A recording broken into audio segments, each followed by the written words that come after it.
Good afternoon all of you. Welcome to Anjan TV1 news. Madakasira నియోజకవర్గంలో YCP పార్టీకి చెందిన పలువురు నాయకులు ఎమ్మెల్యే ఎంఎస్ రాజు, టీడీపీ రాష్ట్ర ఉపాధ్యక్షులు మాజీ ఎమ్మెల్సీ గుండుమల తిప్పేస్వామి ఆధ్వర్యంలో టీడీపీలో చేరిక.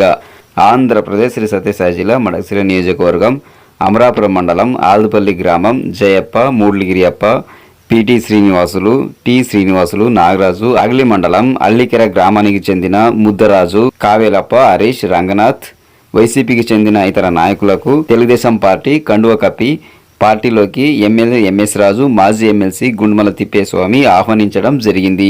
ఈ కార్యక్రమంలో పరిశీలకులుగా వచ్చిన కడప డిసిసి చైర్మన్ జయప్రకాష్, రాష్ట్ర కార్యదర్శి Srinivasamurthy, Vokkaliga corporation chairman Lakshminarayana, municipal chairman Raju, market yard chairman Gurumurthy, minority corporation director Bhaktar, ZPTC సభ్యులు, అన్ని మండల కన్వీనర్లు, సింగిల్ విండో అధ్యక్షులు, కౌన్సిలర్లు, క్లస్టర్ ఇన్ఛార్జీలు, అన్ని అనుబంధ కమిటీ నాయకులు పాల్గొన్నారు.